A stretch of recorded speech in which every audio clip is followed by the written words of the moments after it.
बुखारी साहब, ये जो मामला हम डिस्कस करने लगे हैं साइफ़र का, कल एक बड़ी खबर इस हवाले से आई थी और मेरे ख्याल में आप कुछ एक्शन इस हवाले से करके दिखाते होते हैं जो अब बड़े मशहूर होना शुरू हो गए। लोगों ने पर्सनली मुझे कहा है कि वो बुखारी साहब जो साइफ़र के ऊपर करते हैं तो साइफ़र के अंदर से निकला भी बिल्कुल ऐसा ही कुछ है।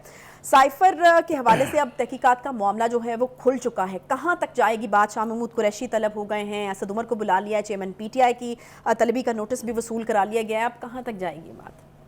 वो एक मशहूर शेर है ना कि बहुत देर की मेहरबान आते आते 14 महीने गुजर गए हैं। ये साइफर पर अब तक सवाए प्रेस कॉन्फ्रेंसेस करने के, बयान जारी करने के, टीवी टॉक शोज में बैठ के गुफ्तगू करने के अलावा इन्होंने कुछ करके नहीं दिया इसके ऊपर।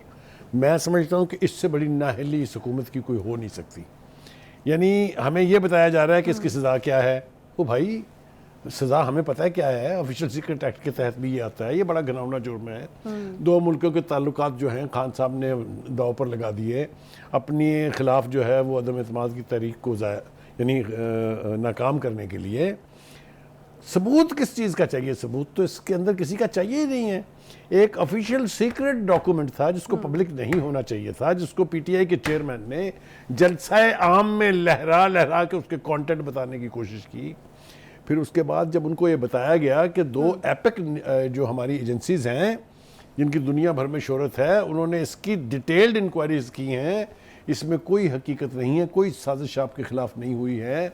उसके बाद नेशनल सिक्योरिटी कमेटी की 2 मीटिंग्स हुई, उसके अंदर भी उन्होंने कहा कि साजिश कोई नहीं है, सिर्फ लफाजी जो है वो काबिल इतराज़ थी, ऑफेंसिव थी। उसके ऊपर डिमार्च जो है करने का फैसला किया गया और डिमार्च कर दिया गया। इसके बाद तो ये मामला बिल्कुल क्लियर था कि एक ऐसा डॉक्यूमेंट जो फॉरेन ऑफिस की कस्टडी में होना चाहिए था, जिसकी कापियाँ 5 अहम लोगों को जाती हैं, हमने कल भी बताया था, और उसको कभी पब्लिक नहीं किया जाता।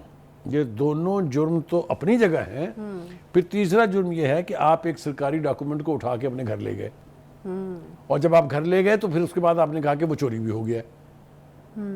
आप जरा मुझे अंदाजा करके बताइए, क्या this is how state is run? This is how a prime minister should act and react? तो ये सारी चीजें तो हमें पता है। हुकूमत साहब जो हैं उन्होंने करके कुछ नहीं दिया इस हवाले से अभी तक भी। अभी भी ये जो FIA की तरफ से जो इनिशिएटिव आया है, इसके ऊपर भी हम बात करेंगे तफसील के साथ। जाहिर है वो असद उमर साहब जो नारे मार रहे हैं, बढ़ के मारने की आदत पुरानी है उनकी। उन्होंने बढ़ के मार मार के अपनी पार्टी के चेयरमैन का बेड़ा गर्क कर दिया। नहीं तो 4-5 कुछ करने की वजह क्या है भाई साहब? हुकूमत तो मेरे ख्याल में सबसे ज्यादा नहीं, उसका तो मातम हम कर रहे हैं, मुझे दूसरों को भी कर लेने देना थोड़ा सा। हुकूमत की तो का मातम तो हम कर रहे हैं, वो तो सबसे ज्यादा इफेक्टिव। देखिए सबसे बड़ी बात यह है कि जब हजरत साहब ने ये एक इलीगल, इमोरल, गैर सफारती हरकत की थी, उनके वज़रा की जिम्मेदारी थी कि वो उन्हें समझाएं कि आप ऐसा ना करें, ये करना कानून के भी मुताबिक नहीं है, रवायात के भी मुताबिक नहीं है, डिप्लोमेसी के मुताबिक भी नहीं है।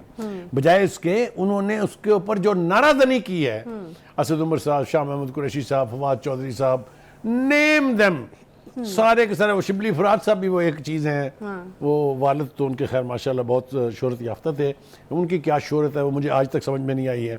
इन सब ने जिस किस्म की नाराजनी इसके ऊपर की, जितना इस बयानिया को तकवीत देने की कोशिश की, ये सारे बराबर के मुजरम हैं। मैंने कल भी प्रोग्राम में कहा था शाह महमूद सबसे बड़े मुजरम है, इसलिए कि उन्होंने एक ढंग के साइफर की गलत ट्रांसलेशन करके अपनी पार्टी के चेयरमैन को उकसाया, भड़काया और उनसे हवा में तीर चलवा दिया। नहीं तो ये कन्फेस करने वाले हैं वो जाके 24 अच्छा, अब हमारे जो ब्यूरो चीफ है ना जी इस्लामाबाद में सिटी 42 ग्रुप के, इब्राहिम राजा साहब, अच्छा, उनकी एक्सेस है, वो अक्सर अहम इश्यूज़ के ऊपर ना स्टेट डिपार्टमेंट से बराह रास्त रब्ता कर लेते हैं। अच्छा, तो उन्होंने रब्ता किया, फिर उन्होंने कहा जी बताएं इसके ऊपर। उन्होंने कहा जी हम कोई दर्जनों बार कह चुके हैं कि this cipher thing is nothing but absolute nonsense, there was no reality in it, there was no truth in it. और दूसरी बात यह है कि हम कभी भी किसी मुल्क के अंदरूनी मामलात में मदाखलत नहीं करते। ये तो चलिए हो गया, एक ये तरीकाकार भी यही है कि आप इतनी बड़ी हुकूमत से जो सुपर पावर है उसके सही जो कंसर्न डिपार्टमेंट है उनसे रिएक्शन लेते हैं। और इस मामले में हमारे इब्राहिम राजा साहब जो है इनकी शोहरत बड़ी अच्छी है, तो वो तो पॉइंट ऑफ व्यू आ गया। अमरीका बेपनाह ब्रीफिंग्स और ये में रिएक्शन इन सवालात के ऊपर ये जो आजम खान साहब हैं उनके इस कन्फेशन के बाद लिया है जी, लेटेस्ट है, बिल्कुल आज की ये डेवलपमेंट है, आज का ही ये उनका अमेरिकन स्टेट डिपार्टमेंट का रिस्पॉन्स भी है। देखिए ये जो आजम खान साहब का इतराफ़ी बयान है उसके बाद से सिचुएशन रेडिकली बदल गई है, क्योंकि आजम खान साहब उस पूरे एपिसोड के एक रुकन थे, बहुत अहम। हाँ। याद होगा आपको, हमने कल भी याद कराया था अपने नाज़रीन को, वो जो एक वीडियो लीक हुई थी, I am sorry, audio leak हुई थी, तो उसके अंदर खान साहब और आजम खान साहब दोनों जो हैं मिलके जिस तरीके से इसको ट्विस्ट करने की बातें कर रहे थे, अगर वही शख्स बयान दे रहा है कि नहीं जनाब ये तो सारा ड्रामा था, ये तो हमने झूठ गढ़ा था, तो उसके बाद कौन से सबूत की ज़रूरत रह जाती है, ये होगी एक बात। दूसरी बात यह है कि वापस आऊँगा मैं हुकूमत की तरफ। देखें, हुकूमत के पास सवाए बढ़ के मारने के कोई काम नहीं है। पता नहीं किस चीज़ से डरते हैं। एक तो उनको ये एहतमाल है कि हम कोई भी इनिशिएटिव लेंगे अदालतों में जाके उसका पट्टा बैठ जाना है। ये होता भी रहा है अब तक, इसमें कोई दो राय नहीं है। आपको पता ही है ना, आप मेरी बात से इत्तेफाक तो कर लेती हैं कभी-कभी ना, ये वाला खौफ उनको तो नहीं है कि वो अपने सर नहीं लेना चाहते। हाँ, देखें, सर तो लेना पड़ेगा, अगर सर नहीं लेना पड़ेंगे तो वो सर पे चढ़ जाएगा, इनको पता नहीं है ये। नहीं तो ये तो करके वो दिखा चुके हैं, ये उनको करके दिखाना पड़ेगा। ये बड़ी अनफॉर्चुनेट बात है, इसलिए कि इसके गहराई में अगर आप जाएं तो इससे दो बड़े ममालिक जो हैं उनकी पॉलिसीज़ का ताल्लुक था। खान साहब ने ये ड्रामा रचाया था कि जी मेरे मॉस्को जाने पर जो हैं वो अमेरिकन नाराज थे, क्योंकि मैं एक ऐसे मौके पे गया था जब अगले दिन रूस ने हमला कर दिया यूक्रेन के ऊपर। ये कोई छोटी बात नहीं है ये। Why did you decide to go to a second super power at a time when it was just about to commit aggression or whatever the strategy that country has. फिर अगर आप चले गए थे तो फिर आपको अपनी तबाही जो हो रही थी, आपकी जो आपके खिलाफ वोट ऑफ नो कॉन्फिडेंस आ रही थी, उसके लिए इसको डिफेंस नहीं बनाना चाहिए था। जब आपने ये बना लिया तो दूसरी जो सुपर पावर थी उसकी तरफ से जितना शार्प रिएक्शन आया वो आपने भी देखा, वो मैंने भी देखा, वो नेचुरल था मेरे ख्याल में, और विच वाज एब्सोल्युटली नेचुरल। अब देखिए, गुजारिश ये है कि असद उमर साहब ने आज भी बड़क मारी है कि मैं जा रहा हूँ, हम देखेंगे, वो शाह महमूद कुरैशी को बुलाया है और हम जाके हकायक बताएंगे। हकायक नहीं है भाई इसमें कोई भी, हकायक सामने आ गए जितने हैं इसमें। मैं वो ही पूछना चाह रही हूँ, ये हकायक हैं क्या? क्या हकायक वैसे ही है जैसे आजम खान साहब ने बोला है? क्या वो भी जाके कहेंगे कि हाँ जी हमारे सामने हुई थी साजिश और वादा माफ गवाह? इस तरह की सिचुएशन बनने जा रही है। तो इन्होंने वहाँ सच बताना है जाके, तो इन्हें दो चीज़ें बतानी चाहिए। एक तो ये कि जी खान साहब से गलत हरकत सरजद हुई, दूसरा ये कि जी हमसे बड़ी गलती हुई, हमने उनकी बात सुन के और आगे आंखें बंद करके तबला बजाना शुरू कर दिया। ये जो तबलची थे ना जो, और जो तबलची हैं, उन्होंने बर्बादी कराई है अपनी पार्टी की भी, अपने पार्टी चीफ की भी। ये मैं रिकॉर्ड पर रखना चाहता हूँ, जिम्मेदारी से ये बात कह रहा हूँ कि I don't think if Khan Sahab was that ambitious और if he was that big a fool कि उन्होंने अपनी तरफ से ये चीज़ें घड़ ली हैं। ये नीचे के जो तबलची होते हैं ना, एक और तबलची आजकल रूपोश हैं, समझ में नहीं आ रहे हैं कहाँ हैं, आपको पता ही है ना जिसकी तरफ मेरा इशारा है। तो ये जो है इन्होंने मरवा दिया है। ये जो इनके इर्द गिर्द के जो विशेष सर्कल था ना, जिसको मैं हमेशा विशेष सर्कल कहता था, लोग ऑफेंस लेते थे मेरी बात का, और जब मैं ये बातें करता हूँ तो ये जो इनका गाली ब्रिगेड है ना, वो जो कुछ मेरी शान में तराने गाते हैं वो भी आपने भी सुने पड़े हुए हैं। वैसे आज तो उनको आपको क्रेडिट देना चाहिए कि वाकई विशेष सर्कल था। हाँ, नहीं वो उनको आस्ता आस्ता रियलाइज होगा, आप फिक्र ना करें। ये लोग पार्टी के जेन्युइन वर्कर के सामने शक्ल दिखाने के काबिल नहीं रहेंगे। अब देखिए ये ऊंट किस करवट बैठेगा, जरा इसकी तरफ आ जाते हैं। आज की जो लॉ मिनिस्टर साहब की प्रेस कॉन्फ्रेंस है, नज़ीर अहमद तारड़ साहब जो है, आजम नज़ीर तारड़ साहब, उन्होंने कहा जी कि ये जो साइफर है इसको पब्लिक करने की सजा 14 साल है। ये तो ऑफिशियल सीक्रेट एक्ट के तहत है। All they need to establish कि क्या ये साइफर पब्लिक किया गया, इसका एक गवाह नहीं है। ये खुद क्लेम करते हैं कि उस जलसे में लाखों लोग थे। वो तो खैर लाखों, हजारों को लाखों कहना तो ये इनका यानी विरसा रहा है, लेकिन हजारों भी थे अगर, तो पब्लिक तो हो गया ना, पब्लिक तो हो गया। 5 से ज्यादा लोग जो है वो पब्लिक में शुमार होने शुरू हो जाते हैं। तो एक तो ये, दूसरा जो है, ये कहते हैं ये साइफर सिर्फ 2 से 3 लोगों की नजरों से गुजरता है। करेक्ट। ये कॉपी फॉरेन ऑफिस में आती है और फिर 5 हाथों में जाती है। अच्छा। एक फॉरेन सेक्रेटरी के पास रहती है, एक फॉरेन मिनिस्टर को जाती है, एक चीफ ऑफ आर्मी स्टाफ को जाती है, एक प्रेसिडेंट को जाती है, एक प्राइम मिनिस्टर को जाती है, दैट्स इट। अच्छा, 5 से ऊपर नहीं। और इंटेलिजेंस एजेंसीज को जाती है एक कॉपी। वो फॉरेन ऑफिस वाली कॉपी उनके पास फालतू की नहीं है। ये एक प्रोटोकॉल है उसका।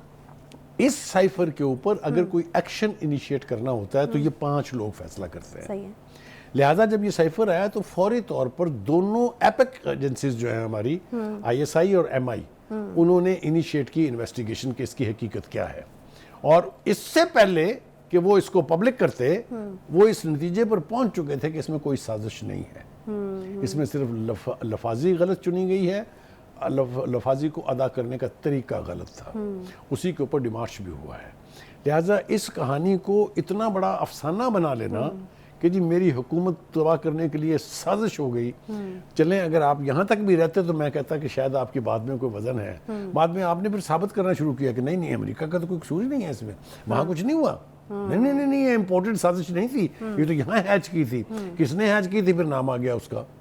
अच्छा, इस केस में एक इम्पॉर्टेंट नुक्ता ये भी है ना बुखारी साहब कि अभी जो ये तमाम मामला है, खान साहब अभी अपने पहले वाले स्टांस पे नहीं खड़े हुए, वो भी उससे पीछे हट चुके हैं। जी जी, वो तो बार बार कह चुके हैं। पहले उन्होंने कहा that cipher issue is behind my back. हाँ। मतलब लेकिन बिहाइंड माई बैक हो नहीं सकता ना, अभी ये मामला खुला पड़ा है। अब ये मामला जो है खुला पड़ा है, इसमें ताखीर कर दी। मैं आपको कह रहा था अभी बिहाइंड माई बैक नहीं, अभी तो सामने खड़ा है, 25 जुलाई को तलबी हो गई। ताखीर की है, वो जिस चीज़ का इंतजार कर रहे हैं, बहुत सारी चीज़ें अभी पेंडिंग है। वो बहुत सारी चीज़ें जो हुकूमत नहीं चाहती कि तोशाखाना का फैसला हो जाए इस वक्त, हुकूमत नहीं चाहती टेरिन खान वाला फैसला हो जाए अब। अच्छा, हुकूमत नहीं चाहती फॉरेन फंडिंग वाला फैसला हल हो जाए, क्योंकि वो इंतजार कर रहे हैं कि बड़े हजरत जो हैं, अच्छा, जिन्होंने जमानतों का एक ऐसा जुम्मा बाजार सजाया है और सजवाया है डाउन द लाइन कि जिसकी पूरी इंसानी तारीख की, इंसाफ की जो तारीख है उसमें कहीं मिसाल नहीं मिलती। टाइम गेन कर रही है हुकूमत। नहीं नहीं, मैं अर्ज करूँ ना, आप मुकम्मल कर लेंगे बात। वही वाला, एक तो ये है कि आपने एक जुर्म किया, आप पकड़े गए, आपकी जमानत कर ली।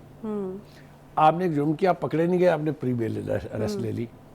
सदके जाएं इस अदलिया की अजमत के, इनका जो जुर्म अभी सरजद नहीं हुए, जो जुर्म अभी किसी को मालूम नहीं है, उनमें भी जमानत। देखे अब्बे का, जिसको कहते हैं अब्बे दा वाड़ा, ये कानून थोड़ी है, ये तो अब्बे दा वाड़ा है। और ये मिसालें जो हैं, ये इसको कहते हैं बैड प्रेसिडेंट्स। ये ना कानून की किताबों में कहीं पाए जाते हैं और ना कभी कोई इसका फख्र से जिक्र करता है। जिस तरह जुल्फ़िकार अली भुट्टो का मर्डर केस है, उसको कहते हैं जुडिशल मर्डर था, वो कहीं कहीं वो प्रेसिडेंट के तौर पे इस्तेमाल नहीं होता। और इस आपको नहीं लगता हुकूमत को अपना पार्ट प्ले करना चाहिए था? बल्कि अगर हुकूमत अपना पार्ट प्ले करती तो आपके साथ बैठ के मजीद एक्सपोज करते। मैंने आपके साथ सामने बैठ के ये कहा, ये हुकूमत की नाअहली है, ये हुकूमत की क्रिमिनल नेग्लिजेंस है। और बताएं कौन सा लफ्ज इस्तेमाल करूं? सही है। और इसका हमेशा फायदा जो है ना वो एक्यूज्ड को पहुंचता है। जब आप ताखीर कर देते हैं ना, टाइम बार समझते हैं ना आप, एक टर्म होती है ये,